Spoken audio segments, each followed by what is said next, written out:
ಕೇಂದ್ರ ಗೃಹ ಸಚಿವ ಅಮಿತ್ ಶಾ ಅವರ ಕೊಲ್ಲಾಪುರ ಪ್ರವಾಸದ ವೇಳೆ ಮಹಾರಾಷ್ಟ್ರ ಏಕೀಕರಣ ಸಮಿತಿ ಮುಖಂಡರನ್ನು ಬೆಳಗಾವಿಯಲ್ಲಿ ಬಂಧಿಸಬೇಕು ಎಂದು ಕೊಲ್ಲಾಪುರದ ಆಡಳಿತವು ಬೆಳಗಾವಿ ಆಡಳಿತಕ್ಕೆ ಲಿಖಿತ ಆದೇಶ ನೀಡಿದೆ ಎಂದು ಆರೋಪಿಸಿ ಮಹಾರಾಷ್ಟ್ರ ಏಕೀಕರಣ ಸಮಿತಿ ತೀವ್ರ ಆಕ್ರೋಶ ವ್ಯಕ್ತಪಡಿಸಿದೆ.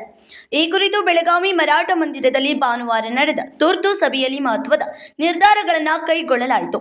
ಸಮಿತಿಯ ಅಧ್ಯಕ್ಷ ಪ್ರಕಾಶ್ ಮರಗಾಳಿ ಮಾತನಾಡಿ, ಕೊಲ್ಲಾಪುರ ಜಿಲ್ಲಾಡಳಿತಕ್ಕೆ ಮನವಿ ಸಲ್ಲಿಸಿದರೂ ಉತ್ತರ ನೀಡದೆ ಬೆಳಗಾವಿ ಆಡಳಿತಕ್ಕೆ ಪತ್ರ ಕಳುಹಿಸಲಾಗಿದೆ. ಇದು ಸಂಯುಕ್ತ ಮಹಾರಾಷ್ಟ್ರ ಚಳವಳಿ ಹಾಗೂ ಮರಾಠಿ ಭಾಷಿಕರಿಗೆ ಮಾಡಿದ ಅವಮಾನ ಎಂದು ಆರೋಪಿಸಿದರು.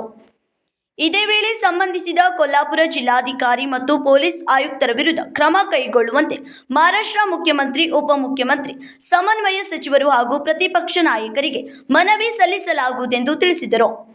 ಜೂನ್ 22ರಂದು ನಡೆಯಬೇಕಿದ್ದ ಮಹಾ ಮೆರವಣಿಗೆಗೆ ಪೊಲೀಸರು ಅನುಮತಿ ನಿರಾಕರಿಸಿದ ಹಿನ್ನೆಲೆಯಲ್ಲಿ ಮೆರವಣಿಗೆಯನ್ನು ರದ್ದುಗೊಳಿಸಿ ಬೆಳಗ್ಗೆ 11 ಗಂಟೆಗೆ ಸಾವಿರಾರು ಮರಾಠಿ ಭಾಷಿಕರು ಜಿಲ್ಲಾಧಿಕಾರಿ ಕಚೇರಿ ಎದುರು ಸೇರಿ ತಮ್ಮ ಬೇಡಿಕೆಗಳ ಮನವಿ ಸಲ್ಲಿಸುವ ನಿರ್ಧಾರ ಕೈಗೊಳ್ಳಲಾಗಿದೆ. ಜಿಲ್ಲಾಧಿಕಾರಿ ಮೊಹಮ್ಮದ್ ರೋಷನ್ ಅವರು ಸ್ವತಃ ಮನವಿ ಸ್ವೀಕರಿಸಬೇಕು ಎಂದು ಸಮಿತಿ ಒತ್ತಾಯಿಸಿದೆ.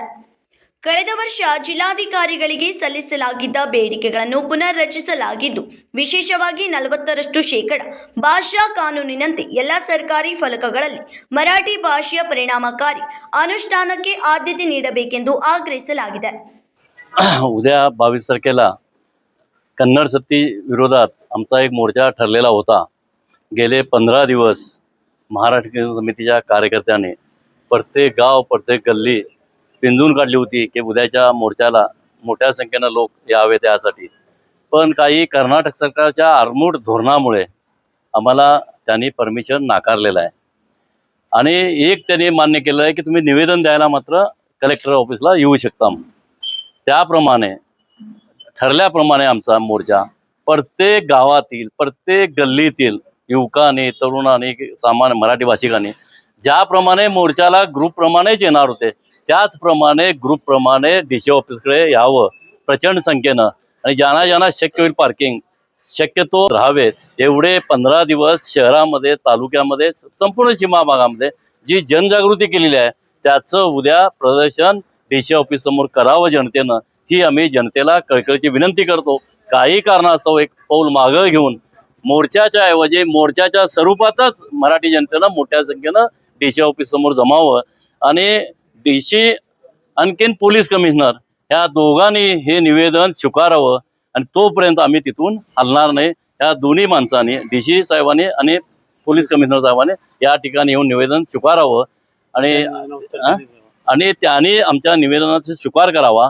आणि त्यांनी जे आज आमच्या मध्यवर्तीच्या प्रमुख लोकांच्या समोर सकाळी याच्या आधी 8 दिवसापूर्वी जे काय बोललेत पोलीस कमिशनर आणि DC, ते संपूर्ण मराठी जनतेसमोर आपलं मत मांडावं. आणि ते याला कर्नाटक सरकारला जे काय पत्र पाठवतील आमच्या भाषिक अल्पसंख्याक आयोगाच्या बद्दल त्याची प्रत त्यांनी महाराष्ट्र एकीकरण समितीला एक द्यावी अशी आम्ही त्यांना त्या ठिकाणी विनंती करणार. सकाळी 11 वाजता सर्वांनी DC ऑफिस समोर यायचं. प्रत्येक गावाच्या कार्यकर्त्यांनी, प्रत्येक गल्लीच्या कार्यकर्त्यांनी जसं आपण मोर्चाला जाणार होतो ग्रुपनं तशा स्वरूपात मोर्चाच्या स्वरूपातच संभाजी चौकाऐवजी ते DC ऑफिस समोर मोठ्या संख्येनं जमावं ही महाराष्ट्र एकीकरण समिती कळकळीची विनंती करते. ಸಭೆಯಲ್ಲಿ ಮಾಜಿ ಶಾಸಕ Manohar ಕಿನೇಕರ್, Mohan ಹುಂದ್ರೆ, BD ಮೋಹನ್ಗೇಕರ್, Amar ಯಳೂರ್ಕರ್, RM ಚೋಗ್ಲೆ, Rajaram Patil, RC ಮುದ್ಗೇಕರ್ ಸೇರಿದಂತೆ ಅನೇಕ ಮುಖಂಡರು ಮತ್ತು ಕಾರ್ಯಕರ್ತರು ಉಪಸ್ಥಿತರಿದ್ದರು. ರಾಜಿ ರೇಮಠ್, KMM ಕನ್ನಡ ನ್ಯೂಸ್, ಬೆಳಗಾವಿ.